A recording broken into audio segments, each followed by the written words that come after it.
never complain, never explain. Don't complain about life. Don't explain what you're doing or why you're doing it. Just do it.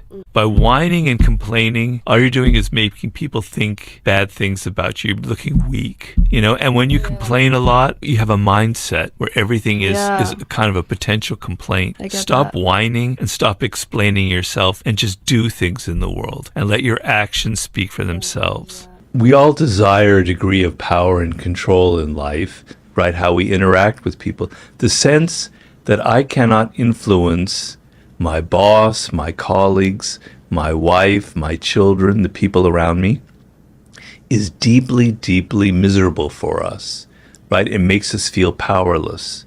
And when we're powerless, we turn in on ourselves, we end up hating ourselves, and we get depressed, or we become passive aggressive and we start manipulating other people in ways in which we can justify to ourselves as, oh no, I'm not really doing that. I'm actually a good person, but it actually can be very, very harmful.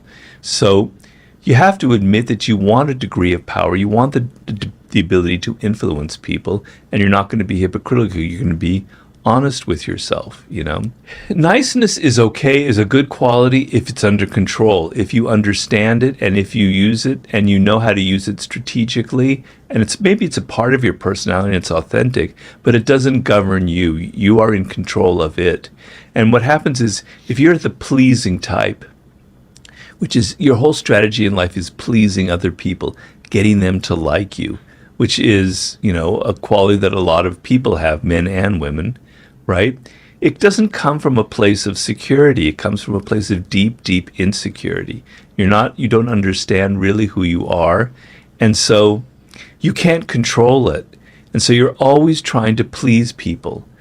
And when we can smell people's insecurities.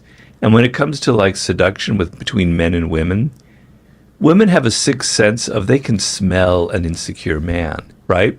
And they can smell it in you, and they can smell it in all kinds of ways. And trying so hard to please and trying so hard to be nice secretly indicates that you're actually very weak inside, and is very much a turnoff, is very anti-seductive. And so you want to be nice, but you want to be strategic about it. You want to know, sometimes I don't want to be nice. Sometimes I want to create boundaries. Sometimes I want to pull back. I want to play the coquette. I want the woman to know she can't take me for granted, right? I'm not interested in her. The moment you show her that you're not interested in her, she's going to be much more interested in you. You're willing to play a little bit that tough part of it. You're in control. You're strategic. You know when to use absence and when to use presence, when to text them and call them, and when to disappear for a week or so and make them feel like they don't, they can't take you for granted. So know when to be nice, and you can use it to effect, but you also know when I don't want to be nice in this world. And that pertains to all sorts of situations in negotiation, etc. If you're always so nice in business, you're going to be you're not going to survive very long. I come at this from a evolutionary perspective. Yeah. And so the reason, because I was so bad with women for so long, and then figured out how to quote unquote play the game, and it worked literally on a dime from one day to the next, I could not be successful with women I felt like within my sexual market value. Let me not oversell this, but within my sexual market value, I could be successful sort of when I wanted to be. And it was such a set of rules that I was following that I actually had to laugh out loud. I was like, I cannot believe it took me this long to just figure out that, I have to present myself a certain way, that you don't want to go for the close right away, that this is about a strategic revealing of your personality. It's about understanding what's going to get them exciting. You might hate this description, but it's marketing. Once you understand that you're a brand, you have to establish what your brand means. You have to make them feel some kind of way about you. The way that you're establishing your brand better be real. And one of the things I'm sure we'll talk about today is, I take all of this. I've been married to the same woman for 21 years. We've been together for 23. To me, that we had to seduce each other in the beginning. And then at some point, that becomes a deep, long-term pair bond, which is a totally different game. And I really hope everybody can get good at both games, because that's really how you end up having an amazing love life that will ride with you through the ups and downs. But seduction is real. People need to stop pretending that it's not. From my perspective, this is based on evolution, that women, and it's interesting because I think you push back a little bit on looking at the 30,000 foot view of men and women. I'll make a case for it. If you hate it, tell me you hate it. But here's my case. There's a quote, I forget who it's by. Forgive me, whoever said this. This is a paraphrase. Any individual woman is a mystery, but taken as a whole, they're a mathematical certainty. It was technically said about men, but you get the idea. And that makes sense to me. And so you're right. Like ultimately, I had to figure out my wife. I didn't just have to figure out women as a general thing. I had to figure out my wife. But every time I think of my wife as thinking like me, I can't predict her behavior. The second I lump her in the mathematical certainty of women are like this, then I'm way closer to being able to predict her behaviors. And so I think it's very important to understand the distinction between how men think and how women think, what we fantasize about, how we approach sex, what we think of as seductive. Okay, but you're not going to get that from a book. So you can read all of the facts about this is how women think, et cetera, et cetera. The best way to do that is by observing them. So if you pay attention to the person that you're trying to see, if you start paying attention to women as young at the earliest possible age, you will see these qualities in them. You will see the fact that they are interested more in stories, that they don't want to feel like it's just about sex and you're in a hurry to get them to that point. These aren't great mysteries that you need to read from a book. It's pretty clear if you pay attention, right? So I just want to get men out of the mode because we are so goddamn analytical. It's such a problem that reading a book, reading a text, having algorithms is the only way we can think. Get the fuck out of there and pay attention to the person. Develop your mirror neurons. Develop your observational skills. Develop the human part of you that observes, that feels what the other person is feeling. If you depend so much on things that you've learned from the art of seduction or from a book, it's going to make you a bad seducer. But to the degree that you can click into those human qualities that we all possess, where you sense the emotional tone of the other person, you sense what their vulnerabilities, you sense what they're missing in life. Yes, maybe 60% of women are missing a similar thing that there are patterns to, and maybe reading about it can kind of click that into you. Okay, fine, I'm not going to say that that's all bad, but the main thing you want is to be getting out of your head and into your emotions and into observing and into feeling what the other person is feeling and not being so head-oriented and not being so analytical, you know? That, I think, is the main problem that a lot of men face. It's really interesting. My experience was I needed to understand it analytically because I didn't have the intuition for it. And it may be that I just didn't look. I don't believe people are born with intuition. I think that it develops over time. So for whatever weird reason, the intuition I developed was that if I wrote poetry and showed up with flowers on the first date, which I actually did multiple times, that would get me somewhere, and it did not get me anywhere. I was actually once, this is where you ask any kids listening in the car to you turn the radio down, whatever. But this is a true story. I was in bed with a woman. We were getting naked. We were rounding third base, and I managed to mess that up because I displayed what I will call, at a moment where I should have been confident and masculine. You might hate that word, but I displayed what I will now, God, I don't even like saying this out loud, but it's true. I displayed a more feminine trait and was like, let's not go any farther unless this means something, which isn't what I was feeling. Those exact words, which isn't what I was feeling. Well, it was what I thought she wanted to hear, and it was not, and it put the brakes on the whole situation. Well, it's very easy to explain why that would happen, because that makes her think that, oh, maybe he's not so into it. Maybe I'm not that attractive. Women secretly want to feel that you desire them, that she is so attractive that you're going to lose control. And you didn't lose control in that moment, and you blew it. You fucked it up. Mm-hmm. So it's very obvious why that didn't work. Yeah. Obvious to you now. Where were you back then, Robert Greene?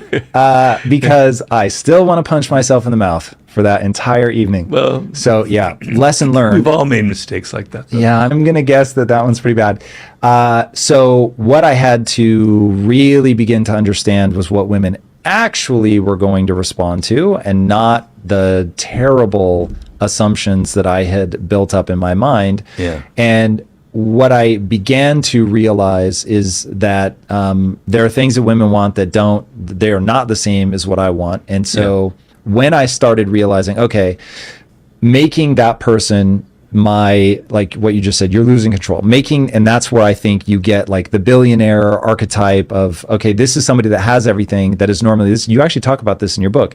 You say normally men get completely lost in what I think you refer to as masculine pursuits. How often are you checking your credit score, afraid of identity theft or account breaches? We all use the internet every single day for important things like personal banking and remote work. So why not protect yourself with our sponsor, Aura? Aura is an all-in-one cybersecurity service that keeps you safe online. Aura identifies data brokers exposing your info and submits opt-out requests on your behalf. Aura also monitors your credit, tracks your passwords for data breaches, and secures your online activity with VPN and anti-malware protection. You can try Aura for free for 2 weeks by clicking the link in the description or scanning the QR code. And so I read that to mean hyper pursuit in business, being myopically focused on something, working yourself to death, which certainly resonates with the life my wife is living right now, where I work an obscene amount. Now, if you ask my wife, what does she want? She'll say quality time, which is another way of saying, I want this person who's made a ton of money, who's at the top of the business heap. I want him to stop all of that because I'm so irresistible that he's only going to pay attention to me. And the way that makes her feel when I'm just completely focused on her, I'm not touching my phone, my mind isn't wandering, I am locked in on her.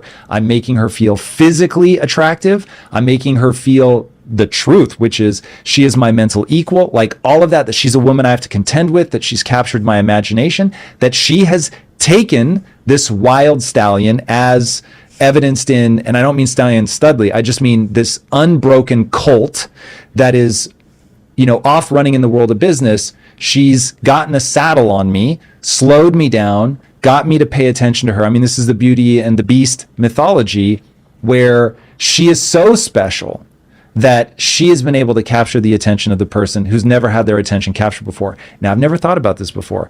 I've only ever told my wife that I love you. I've never told that to another woman because I was never in love before. So for my wife, it really was what in literary circles in erotic literary circles, they call the magic hoo-ha. So for my wife, she was the only one that was able to break me out of that. She's the only person that's ever got me to slow down in my ambition to pay attention to her. And once I could see it from not just my wife's perspective, but the general, that's what women are looking for perspective. And I was like, oh, wow. Like I really get now why she wants my attention, that isn't something I should be frustrated by.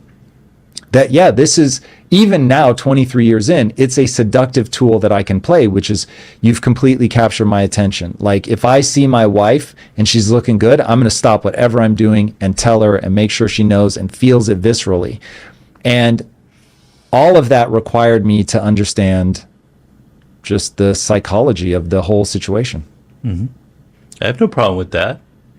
Is this something that I seem to have disagreed with? No, not at all. Okay. That's just me appealing to the nice guys out there of I get you it may be insecurity, which mine was certainly driven by that, or you may think it's a winning strategy. I get that, but it isn't.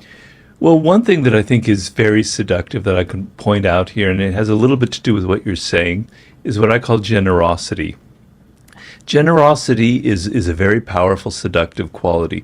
It doesn't mean money, as you might necessarily assume. It can mean money, but it means that you're generous with your attention. You're generous with what you're giving to the other person, right? So, the main thing for a man we tend to be very linear focused, mono focused on this one thing, and there's an evolutionary reason for that. For tens of thousands of years hunting, we had to just focus on one thing. Women were focusing on many different things at the same time. They could multitask. We can't. So getting out of that mono rail that you're in with your attention and being able to give to the other person and give them attention, and in the initial phases shower them with the attention that they're not getting from other people, although you can go a little too far with that. So sometimes you have to step back and kind of be absent for a little bit so they don't feel like you're not like a stalker. You're not like, it doesn't come from an insecure place. You're in control of it. But the sense of being generous with your personality, with the time, with the attention you get is incredibly, incredibly seductive. The sense that you're not generous and stingy with money, you like take them to a cheap restaurant, you ask them to pay, you're kind of, that's a sign that you're not generous in general. So, and maybe that's part of the billionaire appeal, where you assume that person's going to be very generous, at least with their money.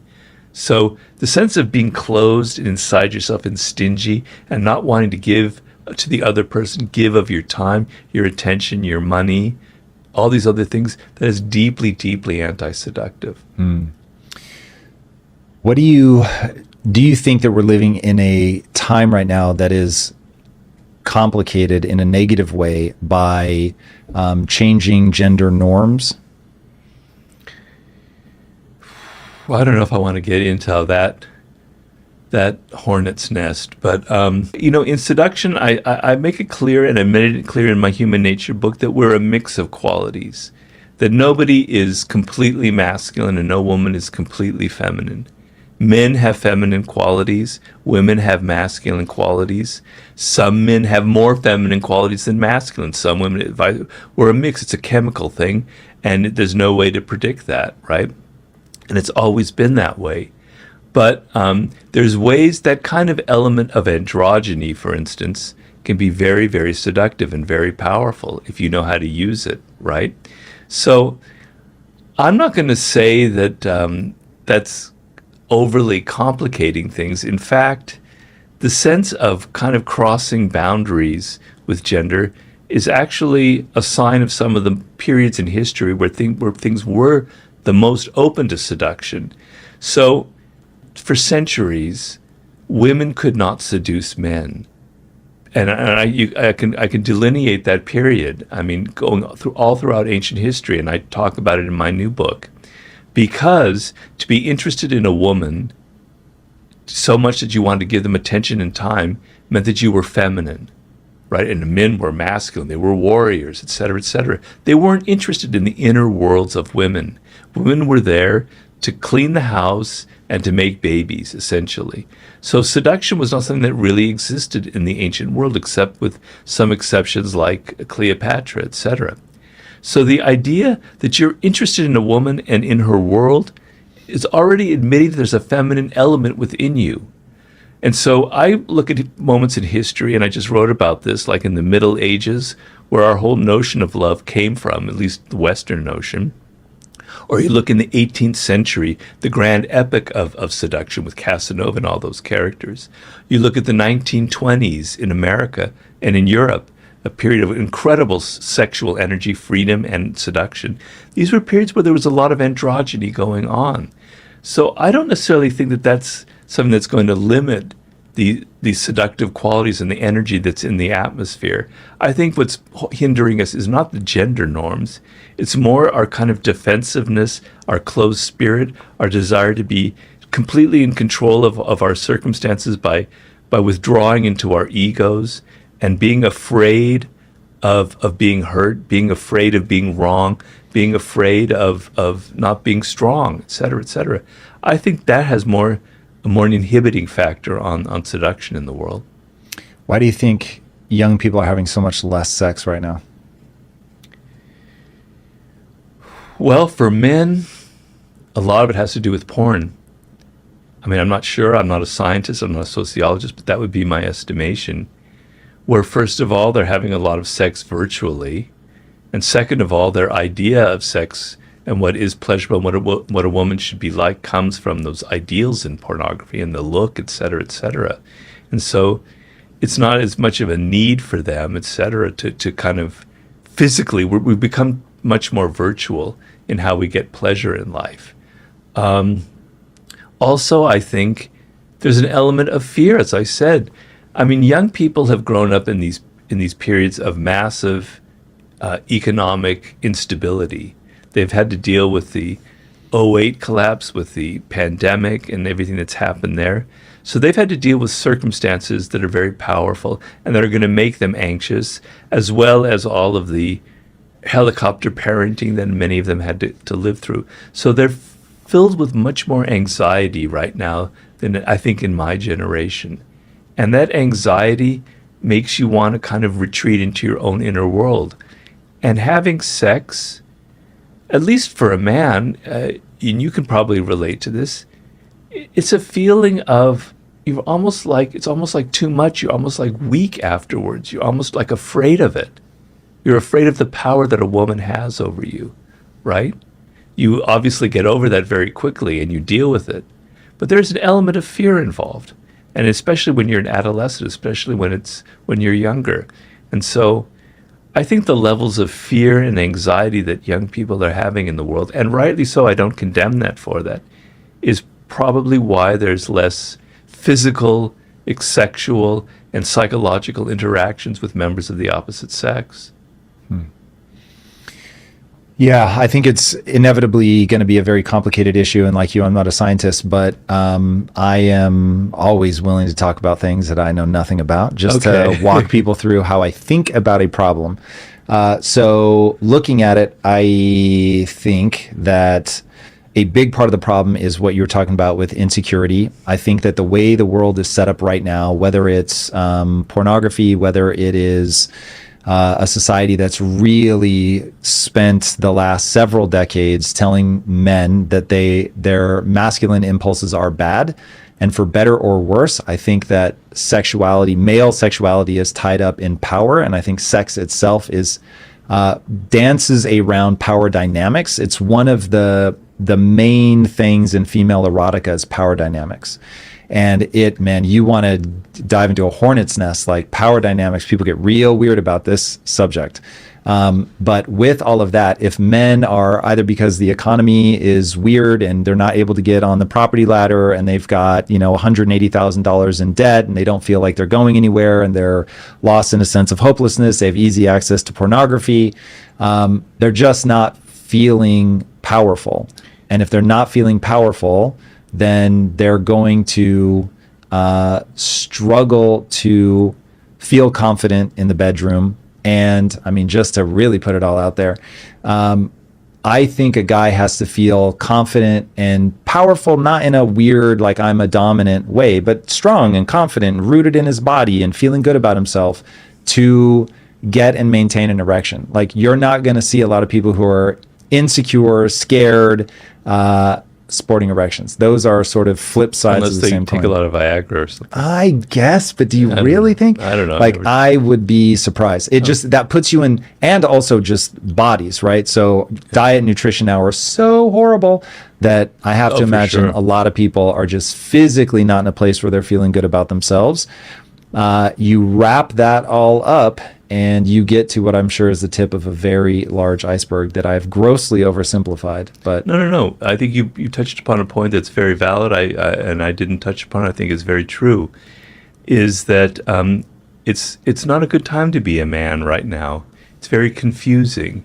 Our role models are very mixed up. We don't really know what is a positive virtue for a man. We think that we look at somebody like Andrew Tate as possibly an icon. At least a lot of young people do, which I don't at all. I think it's really gross and vulgar and full of all kinds of insecurities, a man like that. A kind of an icon, sort of a sense of strength from either a political figure, a leader, or an actor, or anything that used to be in the culture. We don't really have that. And men are seen as something kind of ugly in our culture. It seems like ugly energy that comes from men.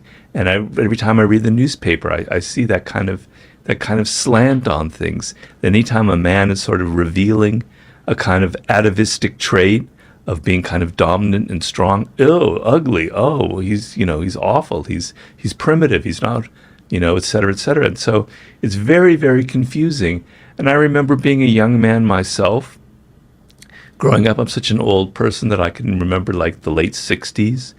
And it was kind of confusing then, and I was struggling. And I had a good role model with my father. He was very gentle, but he was also quite masculine, etc.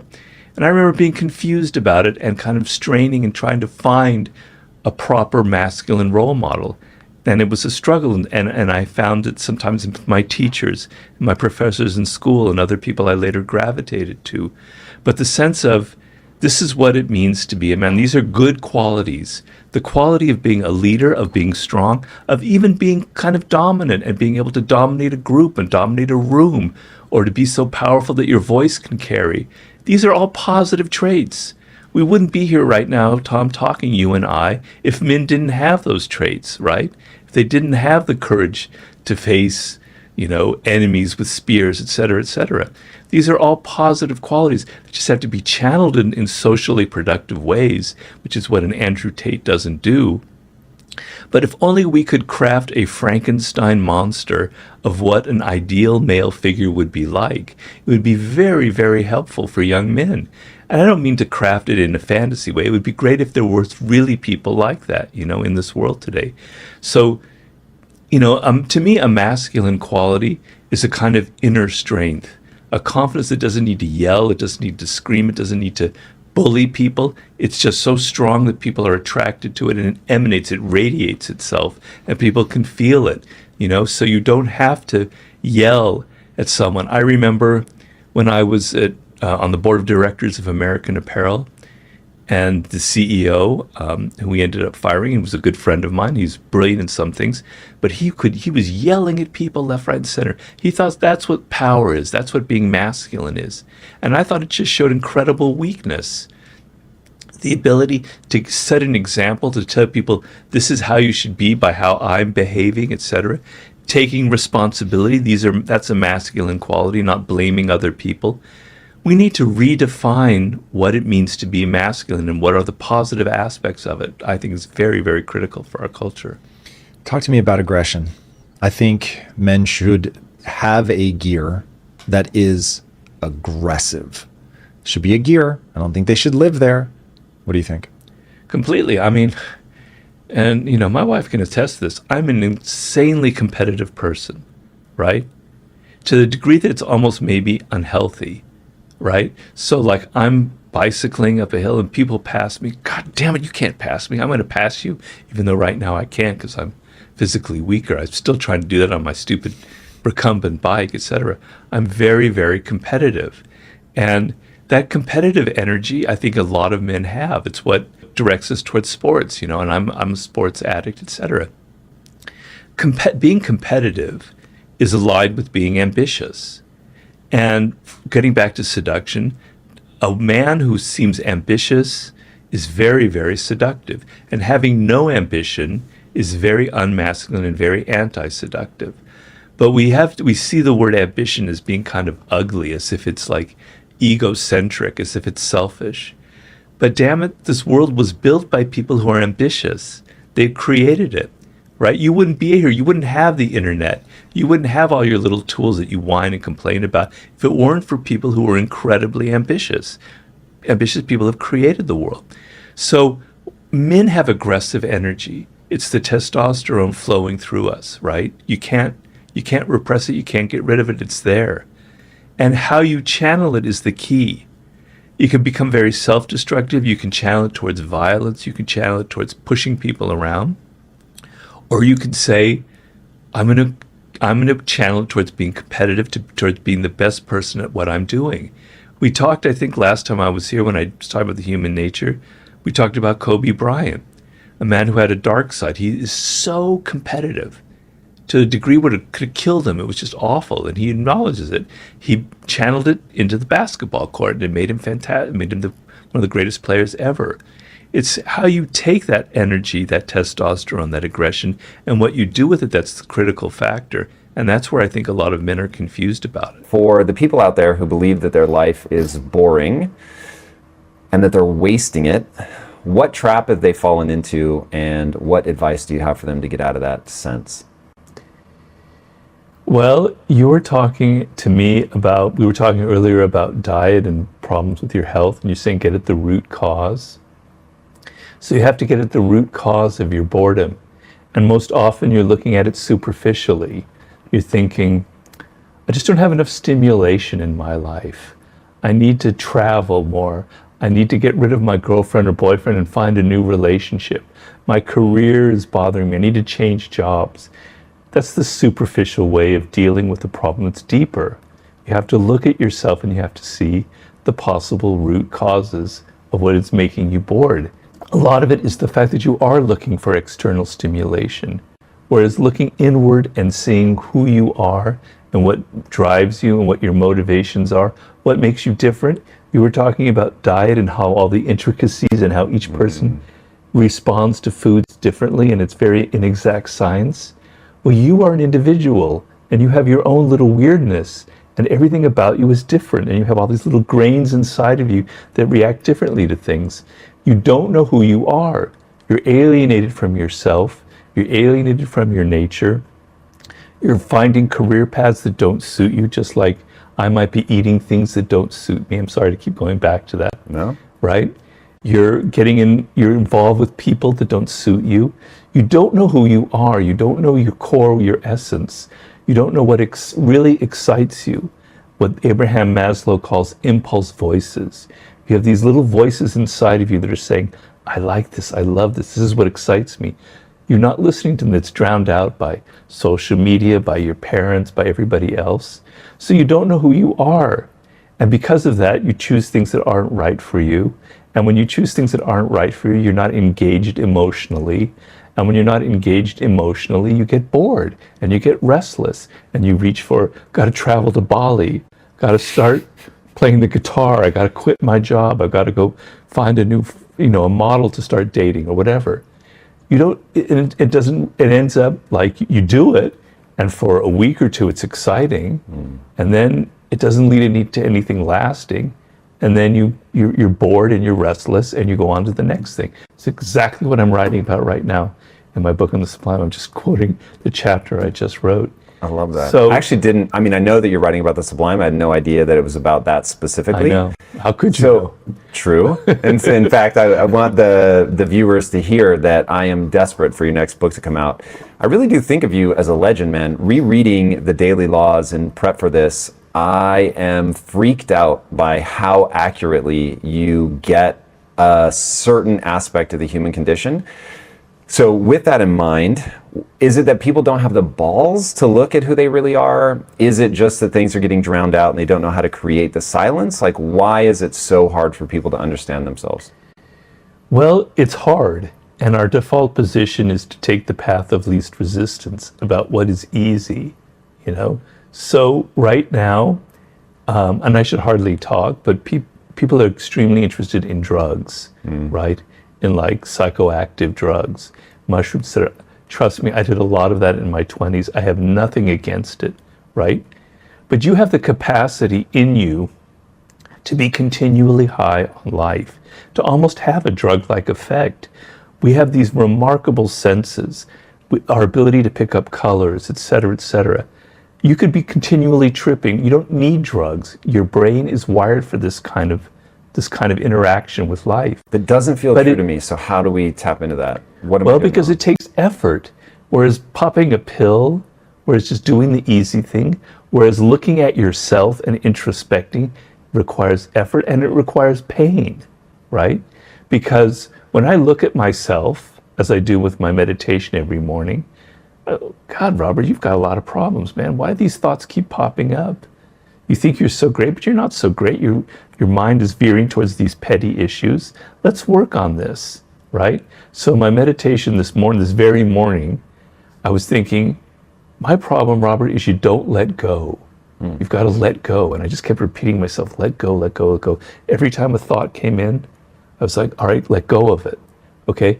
But it's painful because you realize what your blocks are, what your limitations are, what you're doing wrong. We don't want to face ourselves. It's so much easier to look externally, to look out in the world, to find a guru or a coach who will help you, to find a book that will help you, to find a drug that will help you, to find to go on online porn, anything, as opposed to looking inward and seeing who you really are.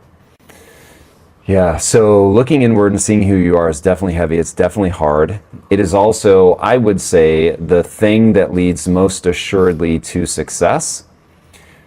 Now, the reason that I say that is I have found that by acknowledging my own pettinesses, my insecurities, all of that, I can better understand other people. When I can better understand other people, I can better navigate the world.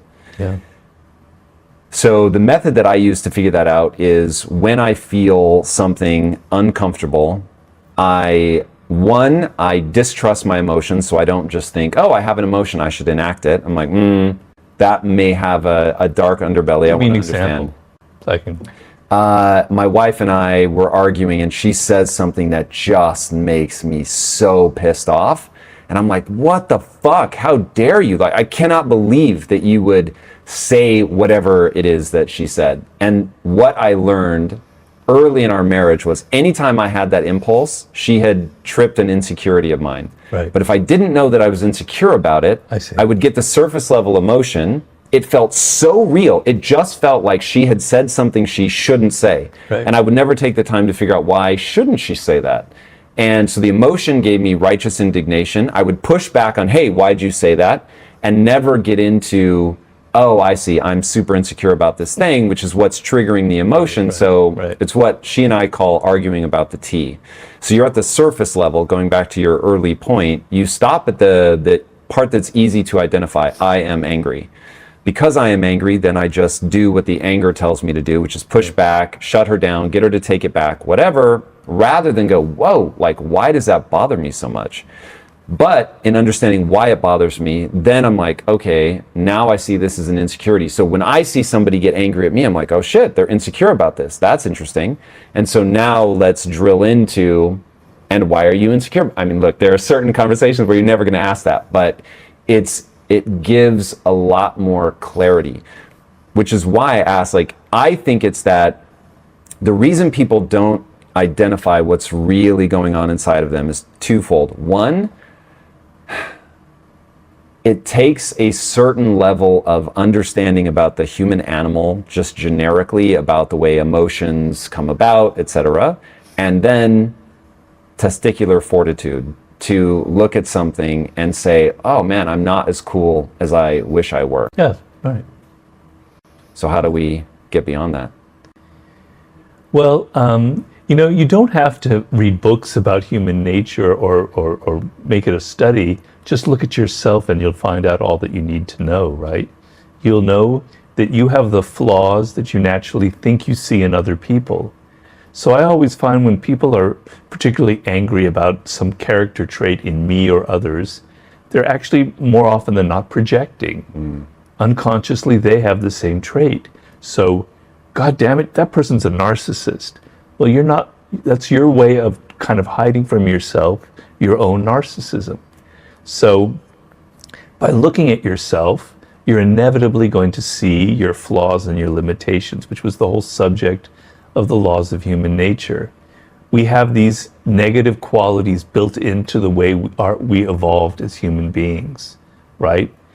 We evolved 1 million years ago under circumstances that are completely different now, that don't have any relationship, that aren't functional to the high-tech worlds that we live in. And so we have a lot of qualities that constantly create problems for ourselves, okay? You think that it's other people that have these problems. You think other people are aggressive, other people are passive-aggressive, other people are self-absorbed. No, you have all of these traits as well, okay?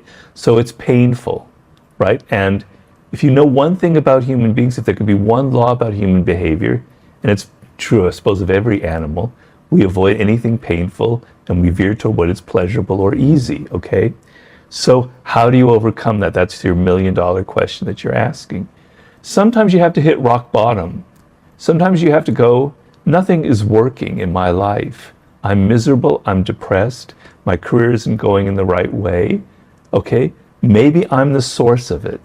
And when you hit rock bottom, you're willing to take anything. The pain of looking at yourself isn't maybe as bad as the hole that you've dug yourself into, okay?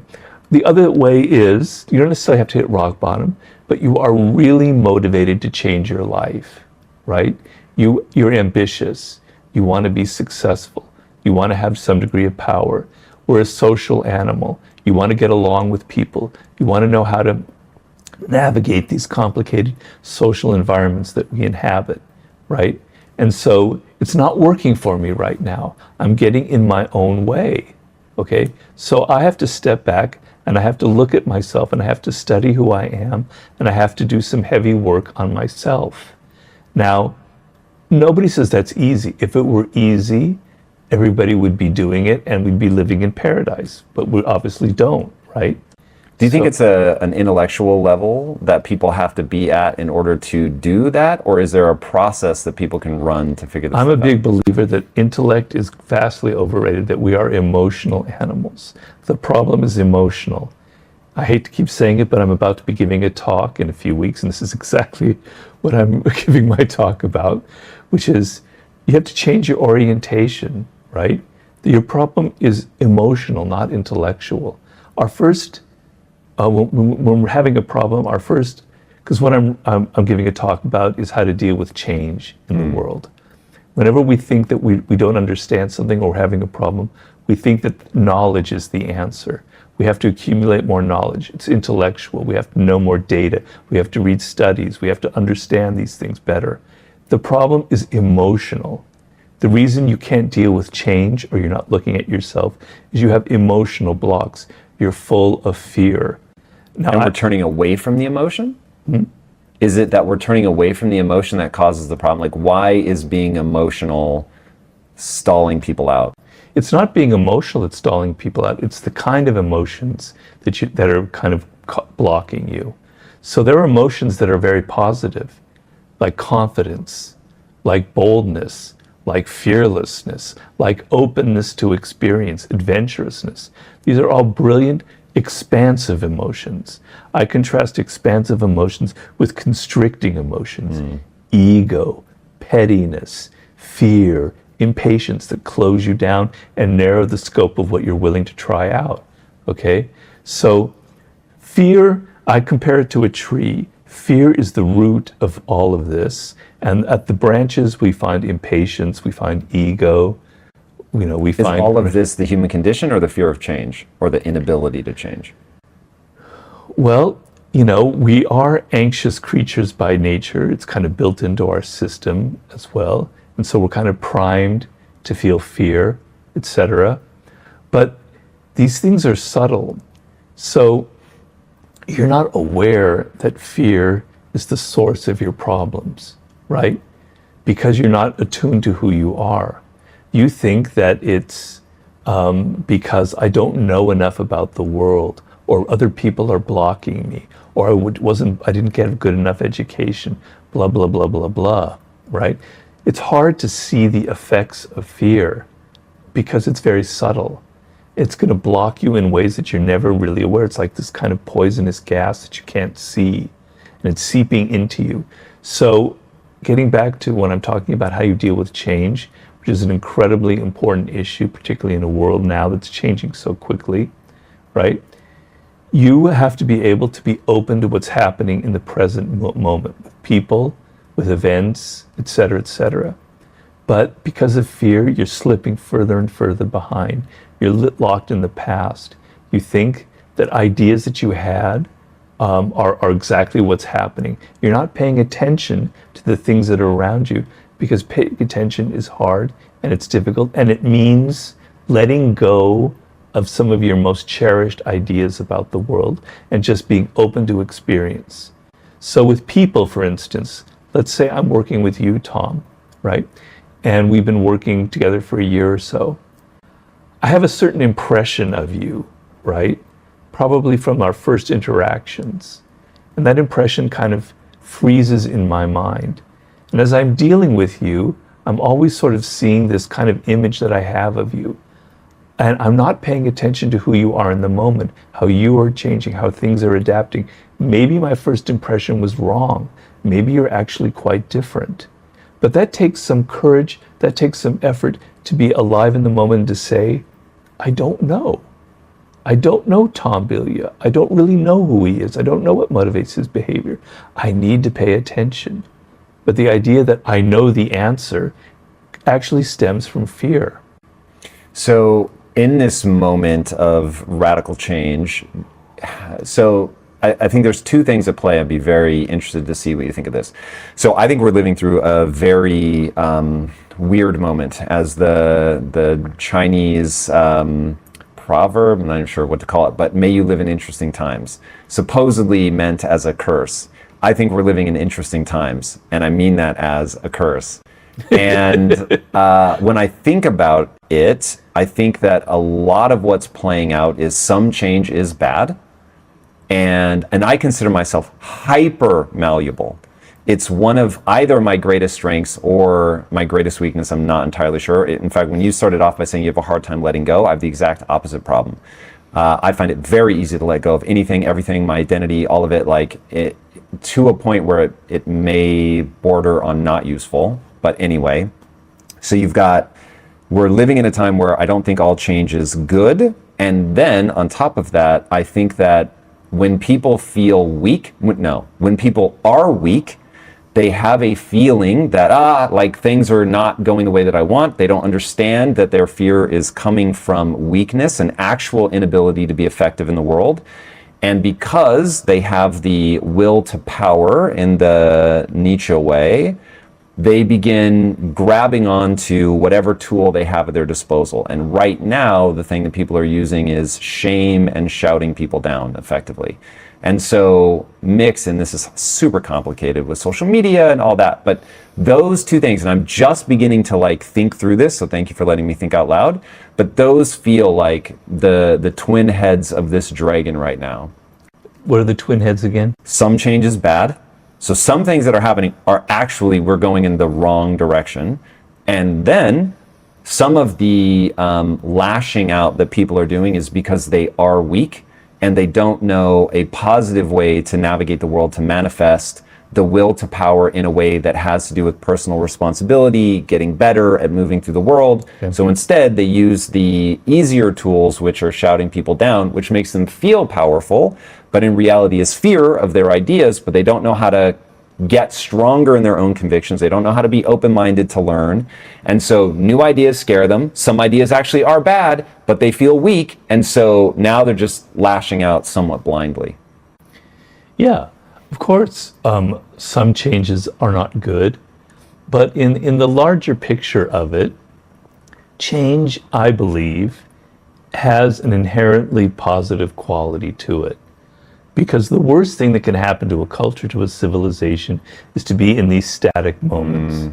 So let's say we're going through a moment where the political correctness, where the social justice warrior is in the ascendant. And I agree with you, it's a kind of a negative change in a way, right? Well, first of all, you have to understand these changes. So even if they're negative, it's not that you embrace everything that's going on in the world, but that you understand them on a deep level. But let's say that this is a negative change that is occurring in the world, but it's occurring for a purpose. It's a reaction against something that occurred earlier on. It's not going to last. Have a larger picture of history and of the world. Nothing that we humans do lasts very long, and particularly now in this accelerated moment of change. In 10 years from now, the Generation Z and the new generation coming up, they're going to be so fucking tired, pardon my language, of all of the truth, virtue signaling and everything. They're going to go in the opposite direction. It's going to swing back and forth and back and forth and back and forth, right? So don't get so caught up in the moment and think that this is like where we're heading. Like 100 years from now, we're all going to be like these grand inquisitors, that the social justice movement will reach this insane endpoint. We've had these moments before in history where people get extremely tight and constricted and upset and uptight and worried about things and angry and taking it out on everybody else. We've been through it so many times before, so have some perspective that it won't last. Okay. Do you worry at all, though, that with the historical lens on, it also has killed a lot of people? This is the first time in my life where I'm like, I have a feeling that there are going to be consequences to the way that society is going. Now, I couldn't be more open to realizing that I'm wrong. So if you have an insight that I'm missing, well, you mean people being canceled and their careers being ruined? No, I mean being like executed. You mean being beheaded for it? Yes, I do mean, I'm not thinking literally of guillotines, though that has been one of the historical ways that this played out. But like, I am very aware of the truth of the statement, all that evil needs is for good men to do nothing. And so it is right now, it feels like division is running just in opposite directions. And as somebody that has, who does a lot of time talking on camera, I think a lot about, okay, how do I grapple with some of the issues, and then what is the way to sort of present ideas to people that will hopefully gently nudge them in a more useful direction. So I think all about usability. It's why I love your book so much, because you're, like, if I was going to boil you down really simplistically, I would say your core message is deal with the world the way that it is, not the way that you wish it were. And that idea is very powerful to me. So looking through the lens of, okay, what is useful? What is the way that I can behave that is useful? So you started by saying know thyself. I think that's incredibly useful. One, it helps you navigate your own emotions. Two, it helps you understand other people. Okay, so that advice is good because it's incredibly useful. Then I look at the world running in opposite directions, algorithms, social media exacerbating that problem. The rapidity with which ideas burn through society is really fascinating. And historically, humans tend to go so wrong before they swing back in the other direction that millions of people do die with a high and distressing degree of frequency. Now, do I think that we're right on the precipice? No, I think that we have plenty of time and space to calm everybody down, but I do think, for the first time in my life anyway, here in the US, it's worth going, hey, this can rev up to the point of being actually dangerous. Yeah. Well, I don't disagree with you. But then the question is, what do you do about it? I mean, you can't change like whole groups of people in mass, like people like they used to think in communist countries where you could change human nature by creating a different system. We know that doesn't work unless you happen to be a communist and you believe that's possible. So it has to occur on an individual level, right? And how do you change that in a culture where we're engineered to be angry and emotional, where all of the social media that people spend 85% of their lives on, I don't know, I'm just taking that number out of my, you know what. It's way too low, but yeah. Okay, all right. You know, it's engineered for that, right? You know, just to give an example of something that really gets under to show my own outrage. You know, on my feed, I get these notices from Nextdoor. You know what Nextdoor is, right? And everything is about crime and I know in my neighborhood there's some crime, but if you read Nextdoor, it's like gives you the sense that there's everywhere, like there's murderers next door to you, like rapists are all around you, right? It freaks you out. The algorithms are there. They choose those posts to put in your feed that are going to get you emotional. That's just Nextdoor. Facebook is a master of it. You know, Instagram, they all just use these algorithms to hit your most basic emotions, right? How do you fight that?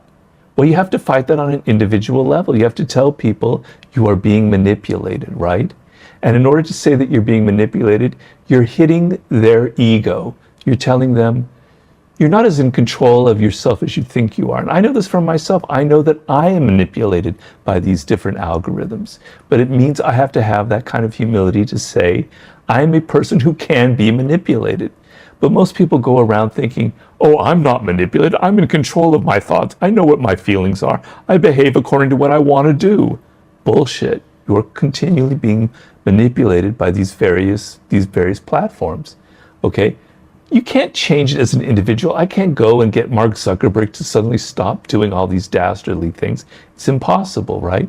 So what do? You have to try and awaken people one by one by one. That's sort of why I write books like The Laws of Human Nature, to waken you up. And it's an incredible theme in that book. You might hate it, but I hit that again and again about how we are being manipulated by social media, how it's playing to our most basic instincts. How envy, which is a most powerful human emotion, it defines us in so many ways. Why envy? Why envy? Well, it's just one of the 18 chapters. But why did I choose that? No, why is it so powerful? Because it is wired inside of us.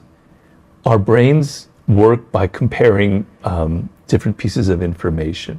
On the most basic level, that's how brains, our neocortex operate. A piece of information comes up, we compare it to something else. Our minds operate through continual comparisons. When you create a social animal whose survival depends on getting along with other people, that comparison device is continually in operation with other people. What do they have that I don't have? Why are they getting that attention that I don't have? Why are they getting these gifts and these rewards and I don't have any of them? It was a problem that existed in hunter-gathering societies. If you've ever studied primitive cultures, you come upon a very strange custom of theirs, which is the moment anyone receives a gift of food or anything, what is the first thing they do? They give it to someone else. It's like a ritual, because you're deathly afraid that if you keep that gift, people are going to have envy and they will murder you, right?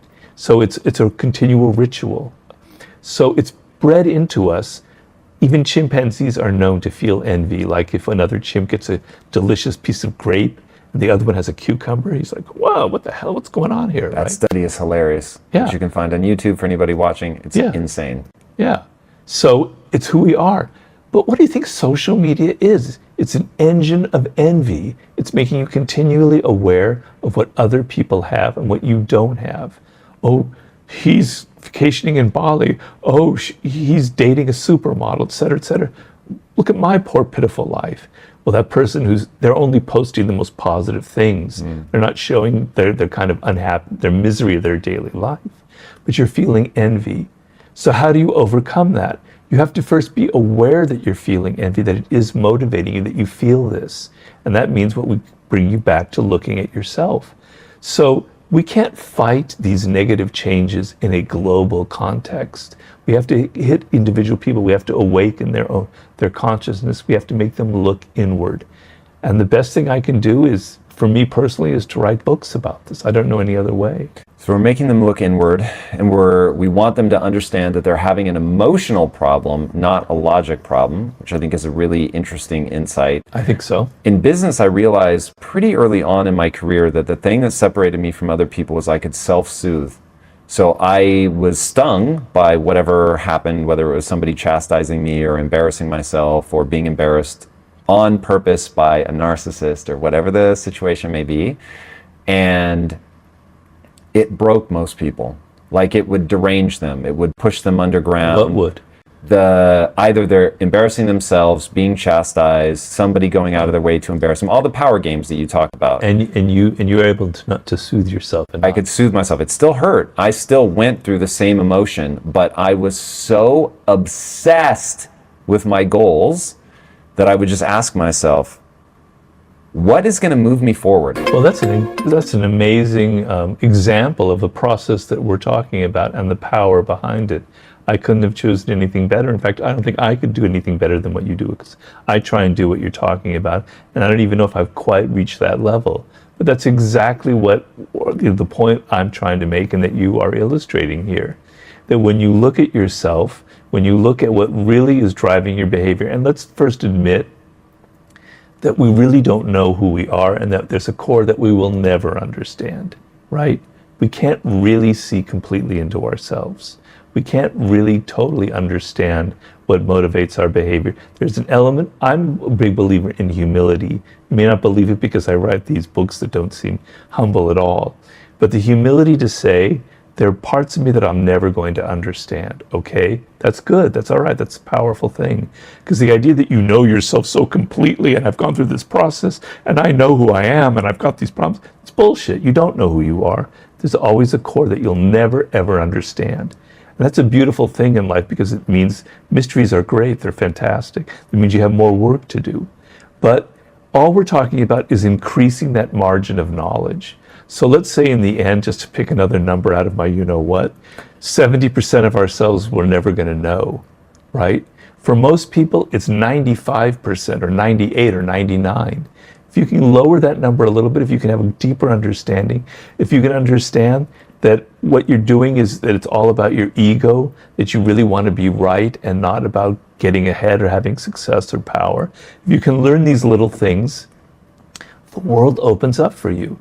Because what power is really about in life, people always ask me for definitions, is it's about having more options.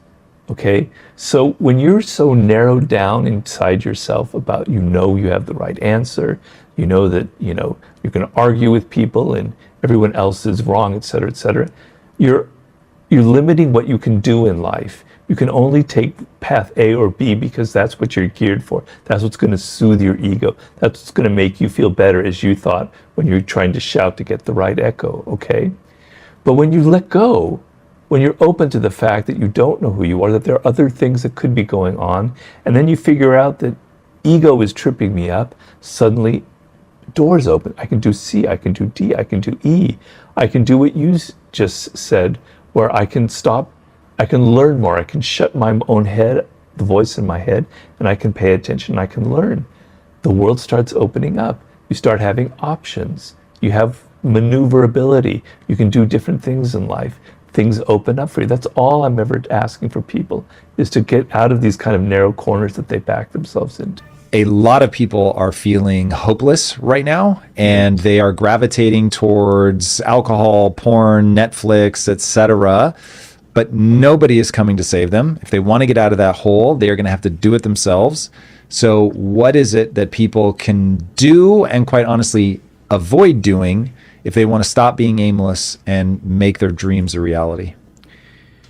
Well, sometimes you have to get deep enough in that hole that you really, really want to get out.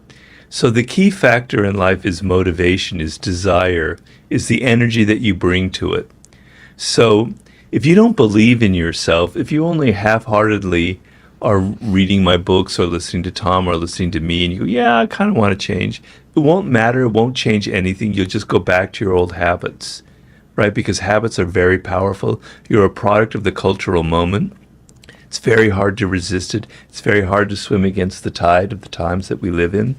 So if you don't have the motivation, if you don't have the energy, if you don't have the idea that, damn it, I'm going down fast, if I don't turn this around, you're only alive once. It's, YOLO. And it goes past really fast. I can tell you that as I get older, faster than you think. So you've got to be desperate. You've got to tell yourself, I've got to get out of this. I've got to change my life. I've got to swim against the tide of the times that I live in. I have to change my ways. Because if not, when I'm 32, when I'm 35, all of my hopes, all of my horizons will narrow so much that it's going to look very, very bleak, right? So the younger you are, the better, and you have to have that desire. You have to look yourself square in the eye, and the number one thing to think of is you have much less time than you imagine, right? It goes past really quickly. Your 20s will go past faster than you could imagine. Suddenly you're 30, you go, whoa, what am I going to do? Then you're 40, shit, it's too late. Okay, so just realize you don't have as much time as you think you have. Now, the other thing you have to realize is what builds strength, what builds character is resistance, right? So if you're trying to make your body physically stronger, you need resistance. You need weights, because weights are natural resistance. You need to swim. Water is resistant. You need to run. Gravity is resistant, etc. That resistance builds muscle, builds strength, builds aerobic power, etc., etc. Life, mentally, it's the same thing. The times that you live in are providing incredible amounts of resistance towards success, towards power, towards a sense of fulfillment. They are flooding your face with all kinds of qualities that you have to resist. And to the degree that you're aware of these qualities, and to the degree that you resist them, you will build inner strength. You will build the kind of life skills that are necessary to survive and thrive in a very, very tough world. So one of these resistance factors is social media, is the level of distractions that we're all facing, right? It's never, ever, ever been so intense. And you have to realize you don't let everything into your body. You don't eat all this sugar, I hope at least. You don't eat all the pizza that you think is great for you. You understand that you have to limit your diet to be healthy, particularly as you get older. You have to limit your sugar intake, among other things, etc. Okay? You have to limit the amount of stuff that's coming into your head. You have to put your head on a diet. You have to go, I can't be distracted. I can't absorb all of this information. The human brain we can only retain so much in our short-term memory, let alone our long-term memory. You're flooding it with too much, and what happens is you're losing the ability to focus on simple things, right? So to be successful, you have to have primarily the quality to focus, to concentrate. And that begins on small, banal tasks. Like, I mean, this is a simple example, but if you're playing the piano or you want to be a chess master, you have to learn the basics. You have to learn the moves, the different games you can play. You have to learn how to do scales, et cetera, et cetera. You have to be very focused and attentive to it. So if you're trying to learn scales and learn how to play the piano and your mind is in 20 different places, you'll never master it. You have to develop the ability to concentrate, to focus, and the times that you are living in are making it increasingly so difficult for you that it's splintering your brain and your attention into 1,000 different pieces to the point where you can't even focus on your body, on yourself, on who you are, on what makes you strong. So you got to put your brain on a diet, and that means you got to limit how much social media you let into your life. You have to limit how many different sources you're listening to. You can't be listening to 100 different podcasts every week, although you should be listening to Tom's podcast, right? So put yourself on a diet and say, what is it that matters? What is important? And then that brings you to the second question, which is tied to the first one, which is by far the most important step in your life, with all of these things coming at you that are creating resistance, that are going to make it hard for you, which is, who are you? What makes you unique? What were you born to achieve in this world? You have to be aware of that. And to be aware of that, you have to be able to focus. You have to introspect. Introspection is a skill. It's not given to you. The ability to tune out things and to look at yourself and go inward and go, this is what matters to me. This is what I hate. I realized early on, I've said this before, I hate politicking. I hate office politics. I hate working for other people. They annoy me. I feel like I can do a better job than they can.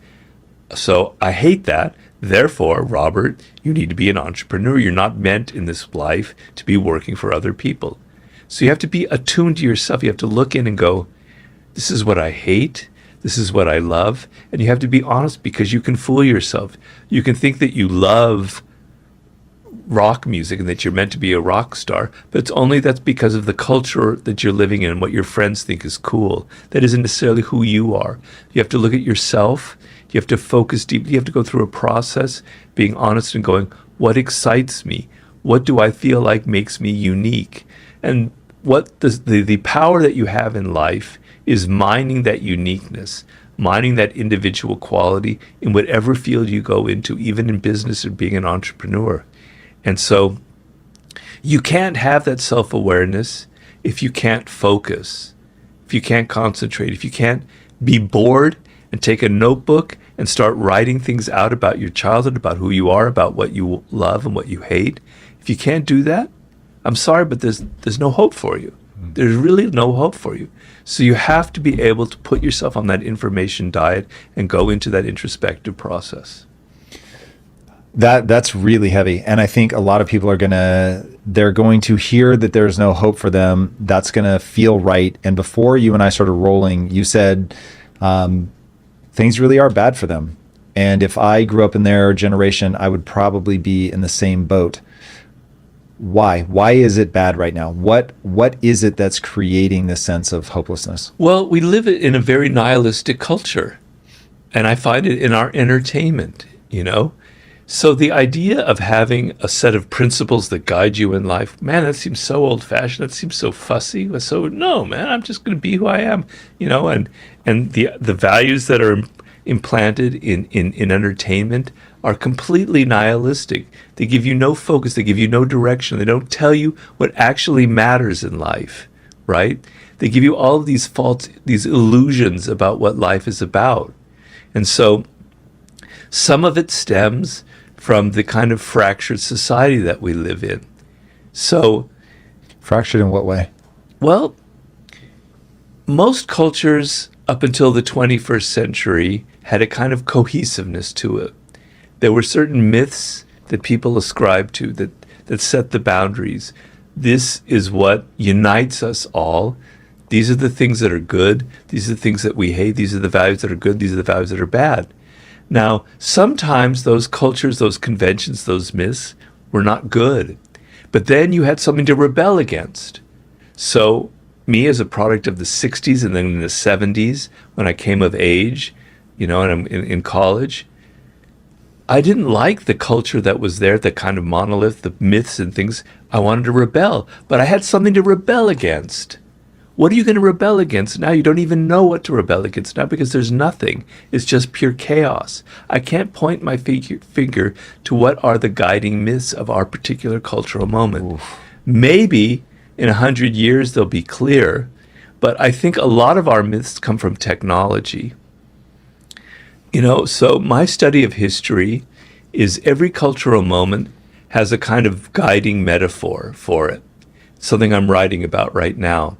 And so like in the 18th century, the guiding metaphor was theater.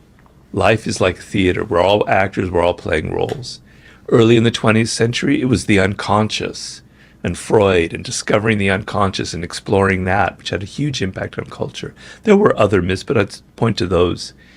Today, it's technology, it's AI, it's all those other things, right? And so, but that kind of devalues the human element. So I recently gave a couple of talks with a conversation with Ryan Holiday, and you can look at these on YouTube. It was like an hour and a half here in LA and in Seattle. And Ryan asked me my thoughts about AI. And I went on a kind of a rant. I'm not a Luddite. I understand, and I use technology, etc. But my point was, instead of fetishizing AI and ChatGPT, which I admit I've seen it, it's powerful how it goes like that. Whoa, it's like magic. Fetishize the human brain. Fetishize human powers. Fetishize our sociabilities, our theory of mind. Theory of mind is what makes humans human. And what that means is we have the ability to put ourselves in the minds of other people, to imagine what they're thinking, what they're doing. That's what makes us a preeminent social animal, which is the source of our power. What is your power? Your power is your ability to be social, is your ability to navigate difficult social environments. Your second power is your brain and all the incredible things it has. One of them is the ability to focus. One is the ability to learn, is the plasticity of the brain. So the guiding metaphor, if it's all technology, it kind of makes us think that, with your smartphone, you have all of these powers and you can't believe it. It makes you so impatient. Everything should be like my phone. Everything should be instant. Everything should be at my fingertip. If my internet service goes down for a few hours, I get so cranky. Well, you're like a little baby whining and crying, right? No. What really should matter is not, you don't have those powers. You can't press a button. Your brain isn't designed that way. It takes years to develop true skill, to be a master at something. You need to go back to these elemental, primal human qualities. Our sociability, so get out of the virtual realm, learn social skills, which is what my book, The Laws of Human Nature, will kind of help you and ground you in, as well as the 48 Laws of Power. And you need brain skills. You need to develop skills, actual skills that you can use in this world. Man, that's really interesting. So the idea of the guiding myths, that's something that's sort of been in the back of my mind, but I hadn't pulled forward. So thank you for that, because now that you say that, I think one of the biggest issues that I see people struggling with, I would have used different words, but it's the same idea. People look at the world, they look at here in the West, they look at the game that we're playing, they say capitalism, ew, this is gross, like it's predatory, whatever. And because they have such a negative view of the system, because the system right now isn't working for their generation, they just want to opt out. But it creates this incredibly cynical, incredibly aimless, incredibly hopeless vibe. And I think you and I agree that's dangerous. Now, I will say, for my own sake, I think it's dangerous for them. I think the punchline of life is all about fulfillment. I think that's what people should be pursuing. I think fulfillment has an evolutionarily imbued formula, and that recipe, maybe is a better word, is you're going to have to work really hard to gain a set of skills that you care about for your own intrinsic reasons that allow you to serve yourself and others. If you do that, you're going to be fine. If you don't, you're going to have a profound sense of dis-ease. Because people want to check out of the system, they are, to your point, they're throwing the baby out with the bathwater. So they're trying to check out of a system, which, by the way, I think is a phenomenal system, and I advise people not to check out of it. But anyway, even if you want to check out of that system, if you then just dive into any setup that isolates you, you're going to be in for a bad time, because the brain works in a certain way. And so I've said many times on the show, on my tombstone, I wanted to read, "You're having a biological experience." And the reason I want people to understand that is because your brain works a certain way, there are certain things that you can do that will align yourself to feeling good, feeling engaged, feeling fulfilled, loving communication, connection, meaning and purpose, all that. And there are things that you can do that will lead you exactly away from this. And so rejecting the system, but without a cause, so rebel without a cause style, is not going to move you towards anything. That's a pure move away from play. And if you're just moving away from something, you're going to find yourself accelerating that sense of aimlessness. And so there's a compounding variable here, which is there's a rising sentiment, burn it all down, and then we'll build utopia, for lack of a better word, in its place. And that is people that don't understand the absolute hellfire of chaos that will reign if your meaning and purpose becomes destroying instead of building. Because if they really do succeed in tearing down a system, you don't have scaffolding left to build upon, and that bad things happen in that vacuum. Well, first of all, also, it's not possible to tear things down because the world is larger than just individuals. It's larger than a movement. It's larger than your generation, I'm afraid to say. So you don't even have the power to tear things down, because the world will go into its own kind of system. It's on.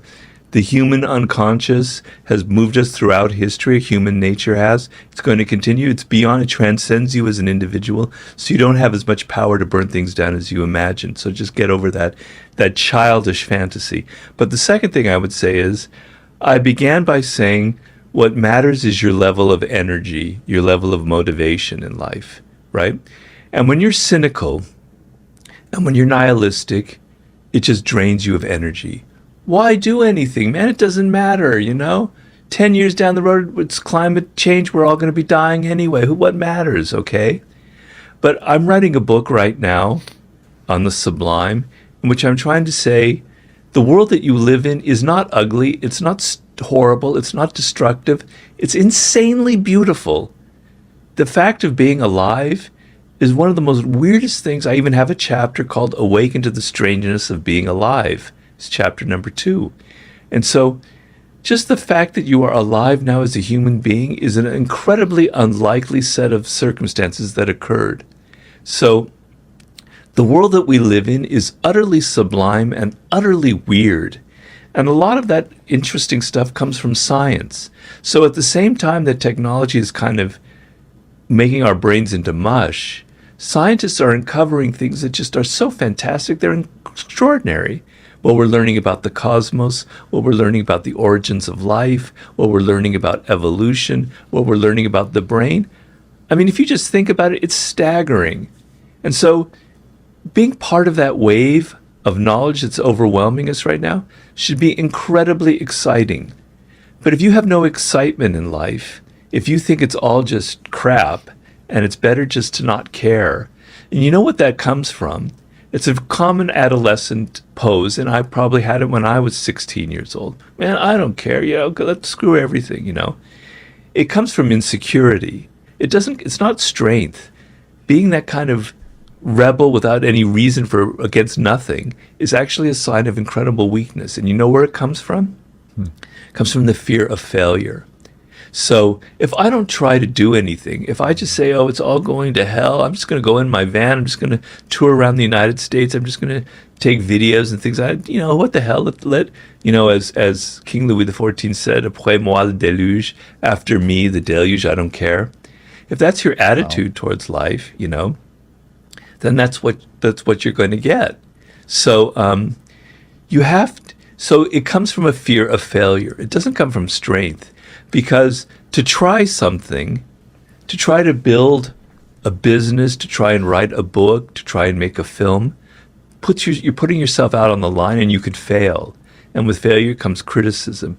And with failure, you're exposing yourself. You're exposing your ambition. You're exposing that you weren't up to the task. Better to not even try and to just say, oh, I don't care, because then you're not exposing yourself. So that kind of pose is actually a form of childish insecurity that you need to get over.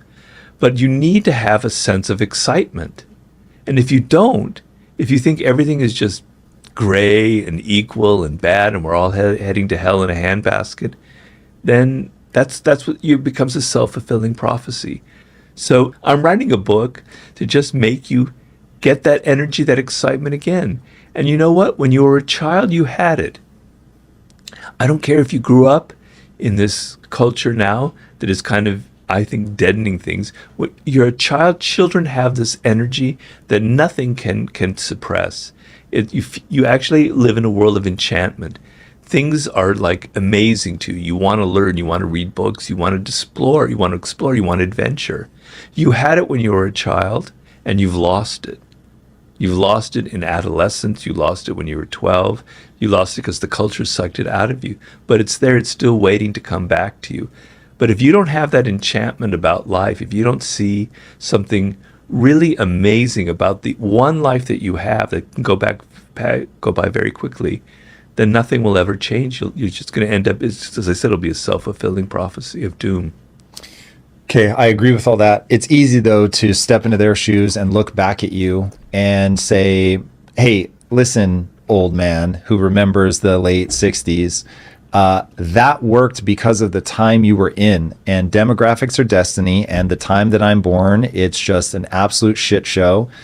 Baby boomers are hoarding all of the wealth. They refuse to leave the workforce. I can't buy a property. And when you were first getting on the property ladder, it was like $1.50 to buy a house in Beverly Hills. And That's so, yeah, true. it seems great for you. And P.S., I've taken on $180,000 in college debt. It's non-dischargeable, even in bankruptcy. So you found a way to put me in indentured servitude, and I can't expect I'm not done. I can't expect my Social Security to be there when I get there because you motherfuckers won't die. So that's how they're going to look back at you. What do you say to somebody with that frame of reference? Well, there's obviously some truth to that. And I said I understand why people are the way they are, But not every time is this sort of golden period in history. I lived through the 1980s, which I thought was a really, really ugly period in history. I found it very bleak and very horrifying. And I didn't have this kind of golden thing that you might imagine. I did not have success until I was 39 years old. I struggled. I was more like how people are nowadays in that I wandered from job to job. I had 60 different jobs. I never held a job for more than 11 months in my entire life. Okay? So I know, and I got very depressed. I even had moments of being suicidal. I lived in a crappy one-bedroom apartment in Santa Monica. I know Santa Monica is very nice, but back then it wasn't so nice. And so I know what it means to struggle. I didn't have debt, but I didn't have any money. I was very poor, living in most of my life I was very poor. So it's not as golden as you think for me.